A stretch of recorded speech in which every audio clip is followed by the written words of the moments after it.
اما بعد فاعوذ باللہ من الشیطان الرجیم بسم اللہ الرحمن الرحیم وعن ابن عباس رضی اللہ تعالی عنہ ان رسول اللہ صلی اللہ تعالی علیہ وسلم قضا بیمین بشاہد رواہ مسلم ان اللہ وملائکتہ یصلون علی النبی یا ایہا الذین آمنوا صلوا علیہ وسلموا تسلیما الصلاۃ والسلام علیک یا سیدی یا رسول اللہ وعلی آلک وصحبک یا حبیب اللہ الصلاۃ والسلام علیک یا سیدی یا رسول اللہ وعلی آلک وصحبک یا حبیب اللہ۔ حضرت عبداللہ ابن عباس رضی اللہ تعالی عنہما سے مروی ہے، فرماتے ہیں حضور سر عالم صلی اللہ تعالی علیہ وسلم نے قسم اور گواہ کی بنیاد پر فیصلہ فرمایا۔ یہاں دو تین ضابطے انسان اسلامی قانون کے حضور صلی عالم صلی اللہ قرآن حکیم نے اس کو بیان کیا۔ قرآن حکیم نے بیان فرمایا جو مالی معاملات ہیں ان کے لیے جو گواہی کی شہادت کا جو ہے اس کی تعداد ہے شاہدوں کی وہ دو ہے، دو گواہ ہوں یا دو مرد یا ایک مرد اور دو عورتیں، اس سے مالی معاملات جو ہیں ان کے فیصلے کیے جاتے ہیں۔ ایک یہ اصول ہے، کچھ معاملات ہیں جو یہ جو ہے نا وہ زنا کا معاملہ ہے، اس کے لیے گواہ جو ہے وہ چار گواہ درکار ہوتے ہیں، دو گواہوں سے فیصلہ نہیں ہوتا۔ ایک اصول ہے کہ جو آدمی مقدمہ دائر کرتا ہے، جو گواہ ہے اس کی ذمہ داری ہے کہ گواہ پیش کرے، جو مدعی ہے وہ گواہ پیش کرے۔ اگر وہ گواہ پیش نہیں کرتا تو اس کے حق میں فیصلہ نہیں ہو سکتا۔ اگر اس کے پاس گواہ نہیں ہے تو جس کے اوپر اس نے دعویٰ کیا ہے، جو مدعا علیہ ہے، وہ اپنی صفائی کے لیے قسم کھائے گا، اپنے آپ کو بری ذمہ قرار دینے کے لیے وہ قسم کھائے گا۔ تو گواہ جو ہے پیش کرنا مدعی کا کام ہے، اور اگر اس کے پاس گواہ نہیں ہے تو مدعا علیہ ہے جو اپنے آپ کو بری ذمہ ثابت کرنے کے لیے وہ قسم کھائے گا۔ اس حدیث پاک میں یہ ہے کہ حضور صلی اللہ تعالی وسلم نے گواہ اور قسم کی بنیاد پر فیصلہ کیا۔ کچھ علماء نے اس کا یہ نتیجہ نکالا ہے کہ ایک آدمی نے دعویٰ کیا، اس کے پاس گواہ ایک تھا، دوسرا گواہ موجود نہیں تھا، تو حضور صلی اللہ تعالی وسلم نے فرمایا کہ اس گواہ کی کمی کو پورا کرنے کے لیے تم قسم کھاؤ۔ یہ ترجمہ انہوں نے اس حدیث پاک کا کیا ہے، لیکن ہمارے امام ابو حنیفہ اس سے اختلاف کرتے ہیں۔ وہ کہتے ہیں کہ جو گواہی کا جو نصاب مقرر کیا ہے قرآن نے مقرر کیا ہے کہ جو معاملی معاملات ہیں ان کی گواہی یا دو مرد چاہیے یا ایک مرد اور دو عورتیں چاہیے۔ اس کو آپ قرآن حکیم کی آیت یا کوئی حدیث متواتر ہو اس کی بنیاد پر ہی اس کو چینج کر سکتے ہیں، کسی خبر واحد کی بنیاد پر چینج نہیں کر سکتے۔ تو وہ فرماتے ہیں کہ اس کا جو ہے نا وہ حضور صلی اللہ علیہ وسلم ترجمہ حضرت امام حنیفہ نے ترجمہ یہ کیا ہے کہ دونوں صورتوں میں کہ جب گواہی کا نصاب پورا تھا اس صورت میں بھی آپ نے فیصلہ کیا، اگر اس کے پاس گواہ نہیں تھے تو جو آدمی مدعا علیہ تھا اس کی قسم کی بنیاد میں گواہی جو ہے وہ ایک طرف ہے، شہادت جو ہے اور اپنا قسم دوسری طرف ہے۔ قسم جو ہے وہ ادھر مدعی کی طرف نہیں جاتی اور گواہی جو ہے وہ مدعا علیہ کی طرف نہیں جاتی۔ تو امام حنیفہ جو ہے وہ اس مفہوم کو قبول کرنے سے انکار کر دیا کہ آپ نے ایک گواہ کی کمی جو ہے وہ قسم سے پوری کی نہیں۔ قسم کا معاملہ جو ہے وہ مدعی کی طرف نہیں جائے گا، اس نے گواہ پورے کرنے ہیں، نصاب پورا کرنا ہے۔ اس حدیث پاک کو امام مسلم نے روایت کیا۔ وان علقمہ بن وائل عن ابی قال جاء رجل من حضرموت ورجل من کندہ الى النبی صلی اللہ تعالی علیہ وسلم فقال الخضرمی یا رسول اللہ ان هذا غلبنی على ارض لی فقال الکندی وہی ارضی وفی یدی لیس له فیہا حق فقال النبی صلی اللہ تعالی وسلم للحضرمی الک بینۃ قال لا قال فلک یمینہ قال یا رسول اللہ ان رجل فاجر لا یبالی علی ما حلف علیہ ولیس یتبرأ من شیء قال لیس لک منہ الا ذلک فانطلق لیحلف فقال رسول اللہ صلی اللہ علیہ وسلم لما ادبر لئن خلف علی مالہ لیاکلہ ظلما لیلقین اللہ وهو عنہ مورد۔ رواہ مسلم۔ حضرت علقمہ بن وائل اپنے والد یعنی حضرت وائل سے روایت کرتے ہیں، فرماتے ہیں ایک آدمی حضور صلی اللہ علیہ وسلم کی خدمت میں آیا، یہ حضرموت سے آیا تھا۔ حضرموت جو ہے وہ یمن کے ایک شہر کا نام ہے۔ ورجل من کندہ، ایک آدمی کندہ سے آیا، یہ بھی یمن کا ایک علاقہ ہے اس میں۔ اور وہ جو آدمی حضرموت سے آیا تھا حضرمی، اس نے عرض کیا یا رسول اللہ یہ آدمی جو ہے اس نے زبردستی میری زمین پر قبضہ کر لیا، زمین میری ہے، اس نے زبردستی اس پر قبضہ کر لیا ہے۔ اور دوسرا جو کندی تھا اس نے کہا یہ میری زمین ہے، میرے پاس ہے، اس کا اس میں کوئی حق نہیں ہے۔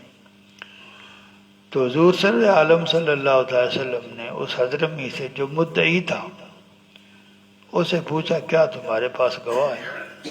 تو دعویٰ کر رہا ہے یہ زمین میری ہے، تجھے اس کے لیے تیرے پاس گواہ ہونے چاہیے۔ تو اس نے کہا میرے پاس گواہ تو نہیں ہے۔ تو حضور صلی اللہ علیہ وسلم نے فرمایا اگر تمہارے پاس گواہ نہیں ہے تو اس کی قسم تمہیں قبول کرنی پڑے گی، تمہاری تسلی کے لیے وہ قسم کھائے گا اور وہ قسم تمہیں قبول کرنی پڑے گی۔ اس نے کہا یا رسول اللہ یہ برا آدمی ہے، اس کو تو حلال حرام کی پرواہ ہی نہیں ہے، تو اس کی قسم کا کیا اعتبار ہے؟ یہ تو اللہ تعالیٰ سے ڈرتا ہی نہیں ہے۔ تو حضور صلی اللہ علیہ وسلم نے فرمایا کہ جو صورت درپیش ہے اس میں یہی چیز تجھے مل سکتی ہے۔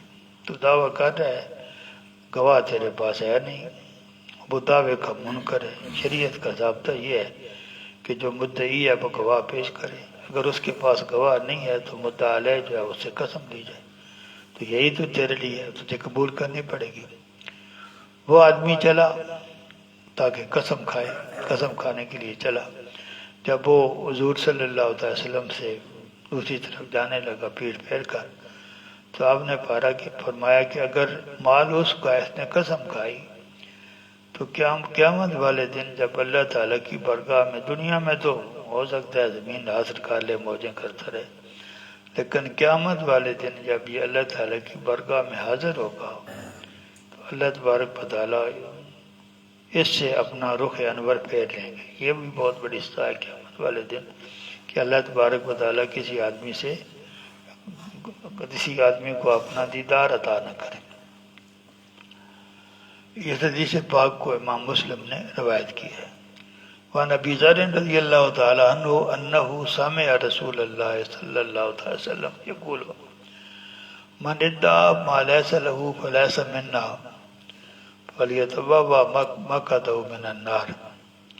حضرت ابو ذر رضی اللہ تعالی عنہ سے مروی ہے، فرماتے ہیں حضور صلی اللہ علیہ وسلم نے ارشاد فرمایا جو چیز کسی کی ملکیت نہیں ہے وہ دعویٰ کرتا ہے کہ یہ میری ہے، یعنی چیز کسی اور کی ہے، وہ دعویٰ کرتا ہے یہ چیز میری ہے، تو وہ آدمی ہم میں سے نہیں۔ جو کسی اور چیز کو اپنی کہہ کر دعویٰ کرتا ہے یہ چیز میری ہے حالانکہ وہ چیز اس کی نہیں ہے، تو وہ ہم میں سے نہیں ہے، مسلمانوں میں سے نہیں ہے، میرے ساتھ اس کا کوئی تعلق نہیں ہے۔ وَلْيَتَبَوَّأْ مَقْعَدَهُ مِنَ النَّارِ، ایسے شخص کو دوزخ میں جانے کی تیاری کر لینی چاہیے۔ جو شخص غلط دعویٰ کر کے کسی کا مال حاصل کرنا چاہتا ہے اس کو دوزخ کے لیے تیار رہنا چاہیے۔ اس حدیث پاک کو امام مسلم نے روایت فرمایا۔ وعن زید بن خالد رضی اللہ تعالی عنہ قال قال رسول اللہ صلی اللہ علیہ وسلم الا اخبرکم بخیر الشہداء الذی یاتی بشہادتی قبل ان یسألہا، رواہ مسلم۔ یہ حدیث پاک جو ہے یہ بعض ایسی حدیث پاک کہ اس کا مفہوم مختلف ہے جن کا موضوع یہی ہے۔ یہ حدیث کہتی ہے کہ حضور صلی اللہ علیہ وسلم نے فرمایا کیا میں تمہیں یہ نہ بتاؤں کہ سب سے اچھے گواہ کون ہیں؟ سب سے اچھے گواہ کون ہیں؟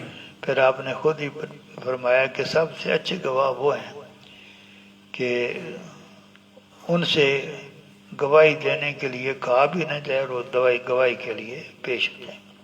بے شمار حدیث ایسی ہیں وہ کہتے ہیں کہ ان لوگوں کو پسند نہیں کرتے جو بغیر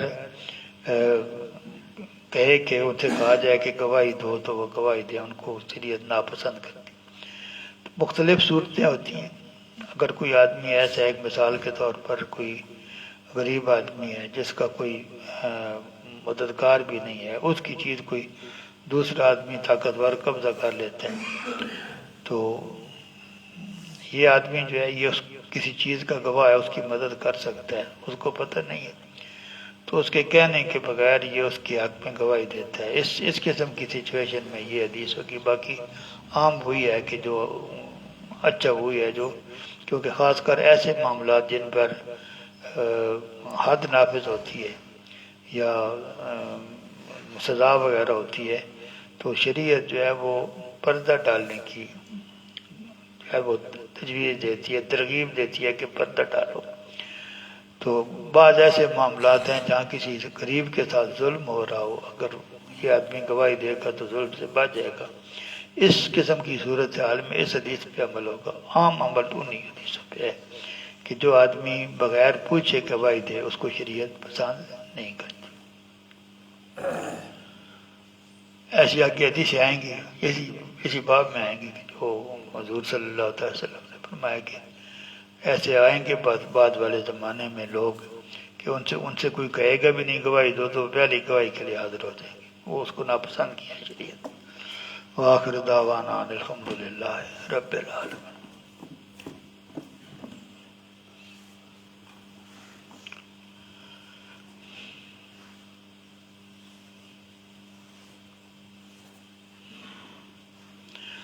جو آپ قصر کرتے ہیں سفر کے جو معاملات ہیں ان کا دار و مدار اس بات پر ہے کہ آپ سفر کی نیت کریں، اتنے سفر کی نیت کریں جو 3 دن اور 3 راتوں کی مسافت اتنا ہو یا ایسے زیادہ ہو۔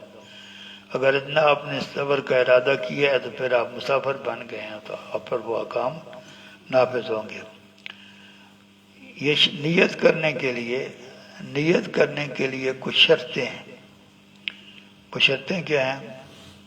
3 ہیں کہ آدمی آزاد ہو، اپنا فیصلہ خود کر سکتا ہو۔ کچھ لوگ جو ہیں وہ دوسروں کے ماتحت ہوتے ہیں۔ مثال کے طور پر عورت جو ہے خاوند کے ماتحت ہوتی ہے۔ اگر کوئی غلام ہے تو وہ اپنے مالک کے ماتحت ہوگا۔ اگر کوئی آدمی فوج وغیرہ میں ہے تو وہ اپنے کمانڈر کے ماتحت ہوگا۔ تو ایسا آدمی جو کسی کے ماتحت ہے وہ اپنے طور پر سفر کی نیت نہیں کر سکتا۔ اس میں آگے جو الفاظ آئیں گے جو کسی کا جس کے کوئی آدمی ماتحت ہے اس کو اصل کہتے ہیں اور جو کسی کا ماتحت اس کو فرع کہتے ہیں۔ تو نیت اصل کی معتبر ہوگی۔ مثال کے طور پر خاوند اور بیوی دونوں سفر کر رہے ہیں تو یہ دیکھا جائے گا کہ خاوند نے نیت کی ہے یا نہیں کی۔ خاوند نے نیت نہ کی، وہ بیوی کرتی رہے تو اس سے کوئی فرق نہیں پڑے گا، وہ مسافرہ نہیں بنے گا۔ خاوند نیت کرتا ہے تو اس کے ساتھ اس کی بیوی سفر کرتی ہے، وہ نیت نہ کرے تب بھی اس کے ماتحت آئے گی، وہ مسافر قرار پائے گی۔ ایسے ہی غلام اور مالک وہ تو اب سلسلہ ہے ہی نہیں، کمانڈر اور اس کا سپاہی کر رہے ہیں تو کمانڈر کی نیت جو وہ معتبر ہوگی۔ اور دوسری، بندہ بالغ ہونا چاہیے۔ بچہ اگر سفر کر رہا ہے تو اس کی نیت معتبر نہیں، بچے کی بالغ ہوگا تو وہ کرے۔ اور تیسرا یہ کہ سفر کی وہ جو نصاب ہے سفر کا کتنا ہو، اس سے کم نہ ہو۔ اگر سفر کسی نے 50 میل کے سفر کا ارادہ کیا تو اس کی کوئی حیثیت نہیں ہے، اس سے احکام جو ہے وہ نہیں بدلیں گے۔ جو آدمی اپنی آبادی کے ساتھ متعلقہ جو جگہ ہیں ان سے جب تک آگے نہیں بڑھے گا اس کو نماز قصر کرنے کی اجازت نہیں۔ اپنے گھر ہی کوئی آدمی قصر کرنا شروع کر دے، دوسرے گھر میں جا کر نہ، اپنی آبادی کے جو مضافات ہیں، ساتھ ملی جو چیزیں ہیں، ان سے آگے جائے گا تو وہ قصر کرے گا۔ اسی طرح اگر جو اصل ہے اس نے نیت نہیں کی، جو اس کا فرع ہے، پہلے سمجھایا نا کہ اصل وہ ہے، اصل نے نیت نہیں کی، جو فرع ہے اس نے نیت کی ہے تو اس کا کوئی اعتبار نہیں ہے، اس کو نماز قصر کرنے کی اجازت نہیں ہے۔ جو اصل ہے وہ بھی نیت کرے گا، پھر فرض کو بھی جو ہے وہ نیت کرنی کیے بغیر وہ قصر کرتا رہے گا۔ جیسے عورت جو ہے وہ اگر خامند کے ساتھ سفر کر رہی ہو تو خامند کی نیت معتبر ہوگی۔ اسی طرح سپاہی جو ہے وہ اپنے کمانڈر کے ساتھ سفر کر رہے ہیں تو کمانڈر کی نیت معتبر ہوگی۔ جو آدمی 3 دن سے کم سفر کی نیت کرتا ہے وہ بھی قصر جو ہے وہ نہیں کرے گا۔ سفر کی نیت تو نیت آپ جو ہے سفر کرتے ہیں اس کا بھی دار و مدار نیت پر ہے۔ کہیں جا کر آپ قیام کرتے ہیں، کسی جگہ پر آگے آئے گا کہ اگر کسی جگہ پر 15 دن یا 15 دن سے زیادہ کسی شہر میں یا کسی گاؤں میں قیام کرنے کا ارادہ کرتے ہیں، اب آپ سب مسافر نہیں۔ جب آپ نے کسی جگہ پر 15 دن یا 15 دن سے زیادہ قیام کرنے کا فیصلہ کر لیا، ارادہ کر لیا، نیت کر لی، تو پھر آپ مسافر نہیں ہیں، اب آپ پوری نماز پڑھیں گے۔ تو یہ قیام کی نیت جو ہے یہ بھی اصل کرے گا، فرق کی وہاں بھی نیت جو وہ معتبر نہیں ہوگی۔ وآخر دعوانا الحمدللہ رب العالمین۔